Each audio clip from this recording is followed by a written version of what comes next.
Archie 3000, Issue 9. It starts with no hint about who exactly is talking for the most part, as Archie and his friends are annoyed that the girls are camping in the climate-controlled dome forest while they're left with nothing to do. It's stilted that one of them said climate-controlled. There could have been a natural way to find out about that, like a sign on it. Archie reveals that you can only get in the dome with a camping permit. I have to assume the permits take forever to get, because instead of Chuck simply planning to get a camping permit for all of them, he says he knows a secret entrance to it because he conveniently used to work there out of all of the other places. I've never heard of anyone needing a permit to go camping before. The girls reveal that they missed the boys, and one reason is that it's too late to invite them, for no reason. You'd think the boys would hear this, since they can see them. But apparently they still want to get revenge on them to force the plot, which is uncharacteristically spiteful. So because the girls didn't just call them on their cell phones, Archie tells Moose to get into his rented costume. You'd think the girls would hear this. They should have had whispering text bubbles. So Moose scares them and the girls all attack him with branches. Would they have done that to a bear? Somehow this doesn't strike me as believable. I feel like it's only being written to pander to feminists. I say pander because most of the Archie writers are men. It doesn't even get to be satisfying because we never see a branch impact him. Even then, just 2 bits of slapstick are never enough. Moose walks into a tree and somehow he can't get the head of the costume off. It turns out Reggie messed with their food dispenser, which is supposed to give them marshmallows. What's the point of camping with a food dispenser? Won't they simply bring marshmallows with them in a bag? The marshmallow gets too big and they don't want it to explode, so it gets thrown near Moose and explodes on the boys. Not that we saw the impact because somehow even that was censored. Archie uses a remote-controlled drone to try to scare the girls with the sound of aliens. Again, I don't know which girl is talking, and that's never acceptable. One of the girls tells her friends not to worry because the campfire would keep the Ionian bat wolves away. A branch pokes another button on Archie's remote, and somehow there's silence before a lion noise plays. This whole plot was a little boring because it's just a rehash of that Sabrina story where her and her friends went camping and the guys planned on scaring them. So it seems cliche and mundane. But this is way more interesting because of all the different technology used. Archie tells the girls the truth, and Veronica looks smart by saying that she had a hunch they might be behind everything that went wrong. Which makes sense because her food dispenser malfunctioned. Chuck wants to use one of their force field tents for the night, and the girls refuse as a punishment instead of rewarding their honesty. And Betty's uncharacteristically happy going along with their idea, when none of them know that the noise wasn't from a real lion, so for all they know they're in danger. Why do they think a little campfire would keep a lion away? And when is it going to be explained why they expect aliens to be in the forest? Especially a domed forest, which would be even less likely to house invasive species. It'd only have them if they were already there when the dome was put on it. I can understand a tiny minority of the species being alien invasive species, but they only ever mention aliens, thankfully. In the next story, Betty thanks Archie for coming over to help her babysit. Her hairstyle is especially ridiculous today, while usually I can see why it'd be fashionable in another time period. It turns out brats are even worse to deal with in the future, with anti-gravity shoes, a telekinetic flashlight, and remote-controlled dolls. So this fails to be an enjoyable story because not only is it a cliche plot, but the comic's supposed to make you look forward to the future. Of course, all this could be avoided if their parents had the common sense not to buy toys they can cause problems with instead of video games. So we should have been told why they have these things. Surprisingly, the normally incompetent Archie solves the problem with each kid in the span of 1 panel each, warning them that their mother could hurt herself somehow cleaning the exhaust fumes from rocket boots off the ceiling. He carries all of them at once as he walks upstairs. How is he so strong? He gets excited by their toy headband, which lets them control a hand to wrestle with another hand in a competition against the kid. Then a kid shows Archie what she'll look like when she's 17. So there's a gag that's uncomfortable today, as Archie mentions that hibernation sleep is a thing. At least it might have made her happy at the time. Archie tells her to put the age mirror setting on 80 to make everyone laugh. It's convenient that they all have a sense of humor instead of the girl being scared. And Betty complains because she wanted the kids to get put to bed, and storms off. It's good that it's not too depressing because Archie's still happy. He agrees to read them a picture book that projects a changing hologram. The kid wants to get Archie away from Betty because they haven't had this much fun in weeks. So their kissing is interrupted when Archie gets sent to them by a biomagnet, which a kid would definitely not be allowed to have. For this to even sort of be believable, I have to assume one of them invented it, like Dilton. The story ends with Betty thankfully still smiling somehow as Archie's pulled up the stairs. And Archie also tries to keep it from being depressing because he smiles too. I never thought I would like a babysitting story, but this was surprisingly lighthearted. In the next story, Archie gets told he somehow has a time warp package and needs to put his palm on a scan for identification. It's time warp mail because otherwise it'd take 10 years to get here from the planet Flora, which was probably named by people from Earth. And somehow, it only costs a few coins more this way. He got sent flowers and uses a holo card to find out that they're from Betty while she's been on vacation. At least he appreciated the flowers right away instead of finding them emasculating. And nobody even comments on that possibility, which really shows that it's the future. But by the time his father gets home, he finds the whole house full of leaves because of how big the plant grows. This could have easily not been the case. Partly because she could have sent him different flowers, so it seems a little unfair that this happened to him. Betty can't even send him flowers without something bad happening. And this just reminds me of a story in a Jetsons comic. So it's not as original as it thinks it is. So go figure Archie gets Dilton's help, and he figures out what's wrong. He finds out that the plant won't grow near Jughead's house because the dissonant sound waves of guitarophone practice are slowing down the plant. And somehow that makes the whole plant shrink when he's told to play it in front of it. Well, that's a Deus Ex Machina.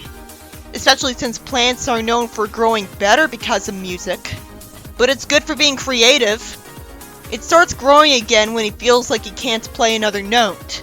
And yet he still is able to talk at length in the next panel. So he can play another note. He says he recorded some of his playing. And Dilton plans to make a greenhouse to simulate Flora's atmosphere for the flower. Reggie sees the flower and steals a bit of it. It sure is big for one little cutting. The story ends with a plant bothering Veronica's house. At least it's not confirmed that I'm actually supposed to find this karma by someone saying so. I don't think he really deserved this for such a minor thing when all he wanted to do is make their mutual girlfriend happy. And she always ends up going back to dating Archie anyways. In the next story, Archie and his friends ride hovering things over a farm, and Betty has stilted dialogue to give exposition to the audience they'd already know. She wanted to say that overly long title full of bold words. She had just say farm.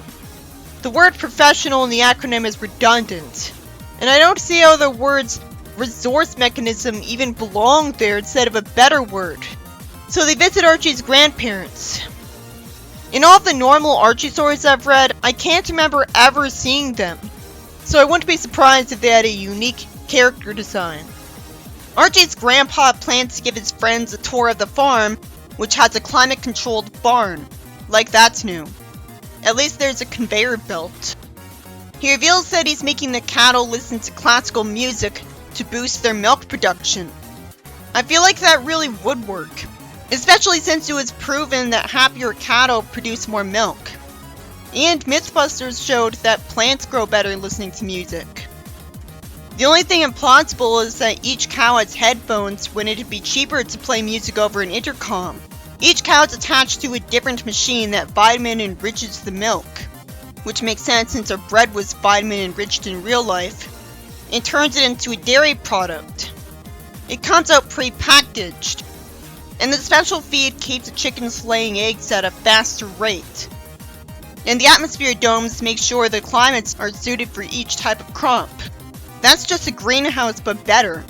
I imagine that Eggman's bases would have these in them, along with automatic farming machines, so they'd always have a bunch of food for Eggman. He's growing food from other planets too, and his products get sold all over the solar system. It may be a bunch of exposition, but I just love seeing such an optimistic prediction of our future. Then they get greeted by the bank president, who somehow has the name I Am Greedy, which refers to him as just insult him, I guess. He wonders if the farmer hired these teenagers to save the farm. So now I'm thinking this will rip off an episode of the Sabrina cartoon Hoedown Showdown, where Sabrina and her friends help the farm get its produce shipped. Just like that episode, this guy says he has until tomorrow to pay the mortgage. And he wants to replace the farm with yet another type of building nobody needs more of. The farmer didn't tell Archie about this because he was embarrassed and he kept hoping things would work out. He says farm technology is changing so fast that it's hard to afford the best equipment and make a profit. A floating device shows them a video call from his wife saying that dinner's ready. Dilton wonders why everyone's looking to the team genius for advice.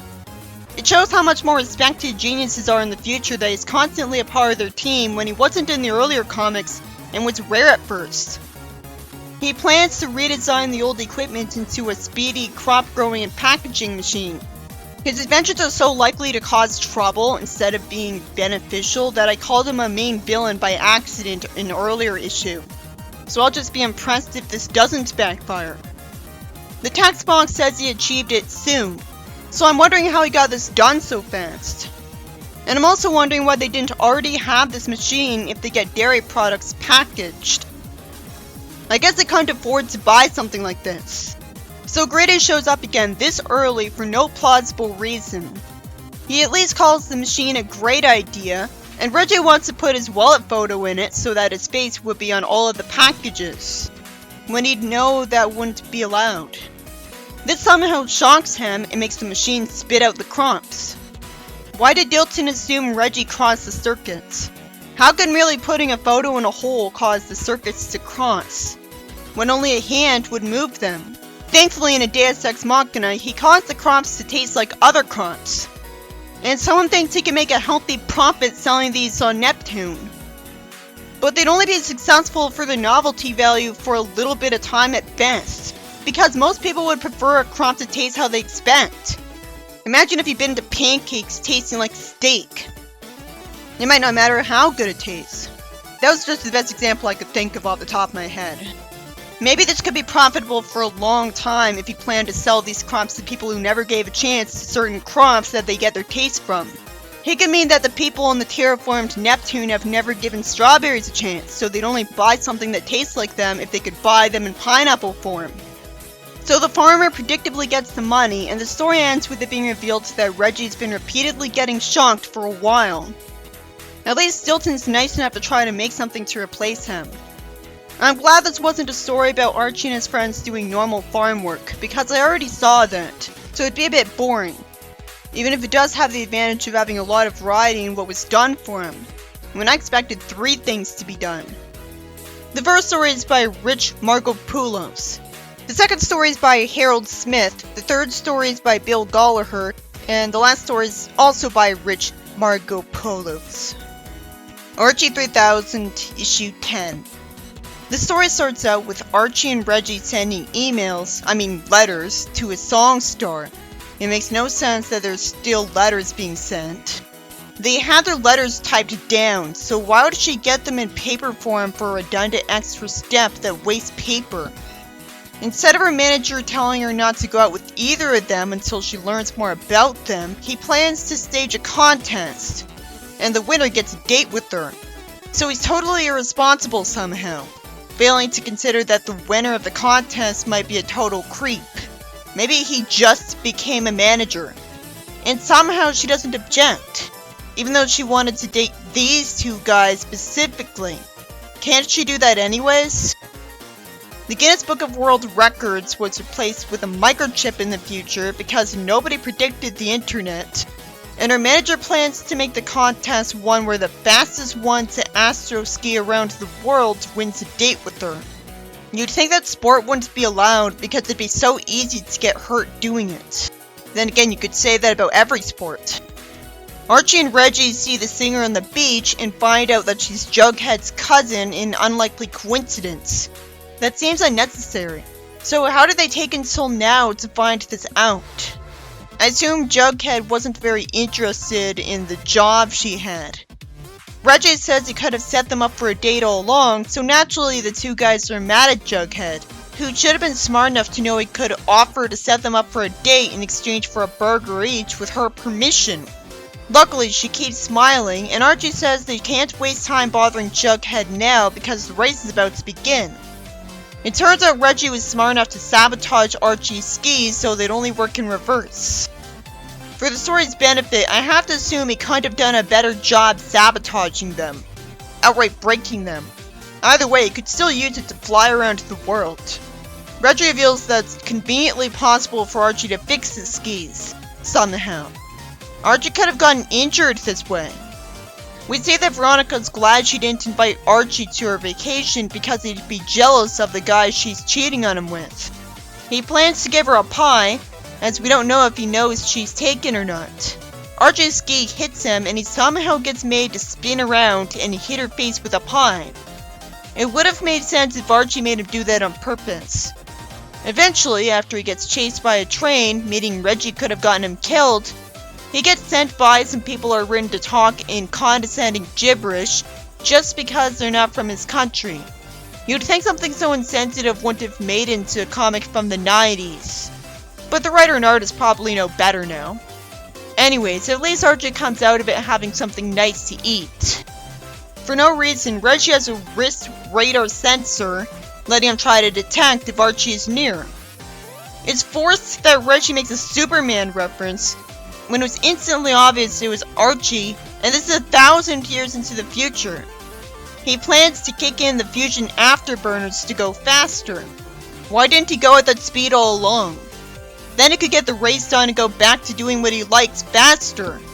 Eventually, Archie gets spun in a revolving door and explains that the ski has auto gyros to put him back on course, which is why he doesn't stay upside down. Eventually, Reggie wins the race. Thank goodness there is a surprise, even if he didn't deserve this. I'm guessing he'll still get screwed over though, so it's still predictable. Archie sets a new record because he was the first to ski around the world backwards, and so he gets a kiss in the cheek and called hero, and he says he won. Reggie would still get a date with her because the rule of the race said that beating the existing world record would get you a date. It's better writing to have the jerk fail than constantly succeed effortlessly like a gemstone. But I still hate that his loss of her was forced. In the next story, Veronica tells Betty that she just got a new dance hologram of a celebrity they think is handsome. Archie insults the celebrity Danny Dens for being clumsy out of jealousy, and thankfully the writer has Veronica point out that he's clumsy too to prove she knows his character. He usually isn't clumsy though, so most of the time he still doesn't feel like Archie. And she tells Reggie that he trips over his own feet trying to show off a lot. That's literally never happened before. I have to assume that she thinks Danny is a lot more handsome than Reggie is, because otherwise she'd be acting like Reggie's above criticism too. She wants a chance to find out what it's really like to dance with a partner, so she uses the tangible hologram of him to dance and get swung around. Betty doesn't like it because she can't stand being dizzy. Somehow, she doesn't simply say that's why she prefers dancing with Archie. Nor does she have a thought bubble saying that she'd rather dance with Archie because that's her actual character, remember?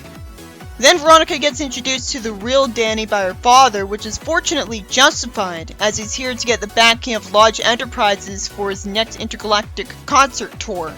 Good, it's not just a spoiler for no reason. She doesn't like that he's shorter in real life, and predictably, she hates that he steps on her feet dancing with her, which was actually foreshadowed because the guys called him a clumsy clod. But if she was warned about that, meaning that such common knowledge even they know about it, she really had no excuse for letting him dance with her. She gets told they took an old video of a good dancer and put his dancing into the hologram. It's totally forced that he would dance with her if he'd know he does this with everyone he dances with. The only way this could make sense is if he was trying to get her not to hit on him and spend all day trying to get a date with him, because she's a teenager. At least it's Veronica who suffered. She's also nice enough to give her dance hologram to Betty instead of throwing it away, with the logic that if she can't enjoy it, no one should, especially not a rival for Archie. It's worth it to have an out-of-character moment that's nice. In the next story, we see Archie's car get pulled into a hovering tow truck because it died on him, and Jughead gives him the idea to rent a car, which runs by computer touchpads, and there's no steering levers. I guess I'll crash it. It's not good to not have enough tangible feedback because there's touchpads instead of buttons. He takes Veronica with them in his car, and they get strapped to the chair by robotic arms instead of real seatbelts people would want. She can barely breathe, and this only happens because he flew his car too fast. He says he forgot which button is for the brakes that get activated by retro rockets. The car heads for a fictionalized Mount Rushmore that has the president's heads be huge peaks on the mountain when in real life they're really tiny parts of the mountain overall. Which makes sense because they take forever to make otherwise. I assume the sculpture of the woman is representing their first female president. She and Archie hug, and Veronica's finally useful by pressing a button to save their lives, sending the car upwards from an anti-collision system. Why wasn't it activated by default? She can't get the instruction manual from the glove compartment because it's locked tight. Why didn't the car salesman give him the instruction manual right away, if it existed? He presses another somehow unlabeled button to spray her with ketchup by accident, as well as grape juice. He puts on the radio, and somehow the music's too loud right away. This is just another story that's scared of the future to a paranoid extent, seeming unfair by forcing everything bad that's happening. Mr. Lodge mentions instant little tree seedlings, which doesn't make any sense. Thankfully, the car doesn't land on and ruin his garden, which would be predictable. Veronica gets sent back to him, and Archie wants to hit the emergency stop, but doesn't know which button it is. You'd think every car would have the same control panel, because something as complicated as a flying car would have to have a standard control scheme for every single model more than anything, because of how hard it would be to figure out how to fly it, and how risky it would be if you failed. Besides, you aren't even allowed to drive a car if you need to know how to drive a stick to drive it, and you don't know how to do that. If he was given a car with different controls, he'd be offered a lesson to teach him how to drive it first. He should have refused it because it'd be illegal to try to drive a car he wasn't trained to, for the same reason it's illegal to drive without passing a normal car's driving school. He releases the reserve oil tank. Not that it makes sense that he can do that. And the story ends with Mr. Lodge covered in oil. There's no way he'd call his flying car a jalopy when it looks nothing like one. The only great thing about the story is all the variety in what happened. But so what? None of this would have happened. The first story is by Rich Margopoulos, and so is the third story. The second story is by Kathleen Webb.